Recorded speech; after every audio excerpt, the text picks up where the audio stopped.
ဒီငက်ကွက်မှုဆိုတဲ့တန်ရောစဉ်နှောင်ဖွဲ့ဟာဩဟာရိနံတိဋ္ဌိလံဒုပ္ပမုံဆံဆိုတာဘာပြောအောင်ဆိုဖြေဖို့ခက်တယ်တဲ့တိဋ္ဌိလရော့လေးလို့ထင်ရတယ်တဲ့နော်ဒါပေမဲ့လို့အလွန်တရာမှဖြေဖို့ခက်တယ်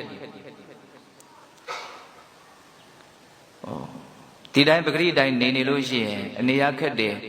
ဒီအနှောင်ဖွဲ့ကြောင့်ကြက်တေကြီးဖြစ်နေတယ်လို့လည်းပဲမထင်ရတဲ့အတွက်ကြောင့်တာမန်အဖြစ်ဆိုလို့ရှိရင်တော့နှောင်ဖွဲ့ခံရလို့နှောင်ဖွဲ့ခံရမှန်းတောင်မသိရလောက်သူဟာတိမ်မွေ့တယ်ကိုကြိုးချီခံထားရတယ်လို့တောင်ခံစားလို့မရအောင်လွတ်လပ်နေတယ်လို့ထင်ရတဲ့အနေအထားမျိုးထိရအောင်သူဟာရော့တယ်ပေါ့ဒီကျိုးက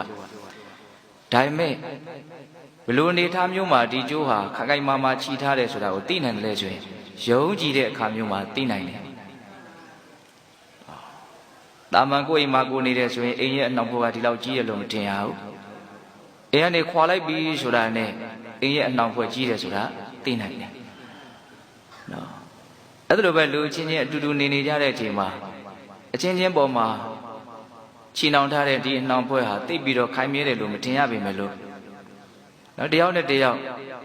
နော်အကြောင်းမျိုးကြောင့်တဏှာစီရောက်နေပြီဆိုတဲ့အခါမျိုးမှာအော်ဒီအနှောင်ဘွဲကခိုင်မြဲရှိနေပါလားဆိုတာကိုသိရတယ်ပေါ့ဟုတ်လားဒါကြောင့်တိဋ္ဌိလလျှော်ရဲတယ်လို့ထင်ရတယ်တဲ့ဒုပ္ပမုံစဒါမှမဟုတ်ဖြေဖို့ကတော့အလွန်ကိုခက်တယ်လို့အဲ့လိုမြတ်စွာဘုရားဟောဒါမှမဟုတ်အဲ့ဒီဖြေဖို့ခက်တဲ့ဒီအနှောင်ဘွဲကိုပဲဧတံပိစိတ္တဝါနပြိပဇံတိအနပိခိနောကာမတုခံဘာဟာယဉာ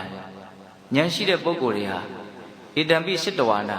အဲ့ဒီအနှောင်ဖွဲ့ကိုပဲဖြတ်တောက်ပြီးတော့ကာမတုခံကိုဘာဟာယပယ်ပြီးတော့အနပိခိနောငဲ့ကွက်ခြင်းမရှိဘဲနဲ့ပြိပဇံတိယဟန်ပြုနိုင်ကြတယ်တဲ့ဒီနေရာဖြင့်လူတွေနဲ့မတူတဲ့အသွင်ပြင်ရှိတဲ့မြင့်မြတ်တဲ့အလုပ်ကိုလုပ်ဖို့အတွက်အခွင့်အရေးအများကြီးတာတဲ့ယတိယဟန်ရဲ့ဘဝအဖြစ်ကိုကူးပြောင်းနိုင်ကြတယ်ဘယ်လိုလူမျိုးတွေကူးပြောင်းနိုင်တော့အဲ့ဒီအနှောင်ဖွဲ့ကိုဖြတ်တောက်ပြီးတော့ဖြတ်တောက်တယ်ဆိုတာကသမုဒ္ဒေတာပဟာအဖြစ်ဖြတ်တောက်တဲ့အနေအထားမျိုးကိုတော့နော်ရာနှုန်းကြီးပြောလို့မရဘူးနော်အဲ့တော့ဒီဝက်ကလေးဝတ်သွားတာနဲ့တန်ရောစဉ်တွေအကုန်ပြတ်သွားတယ်ဆိုတာတော့မဖြစ်နိုင်ဘူးပေါ့နော်အဲ့တော့ဖြတ်တောက်တယ်ဆိုတာကဒါက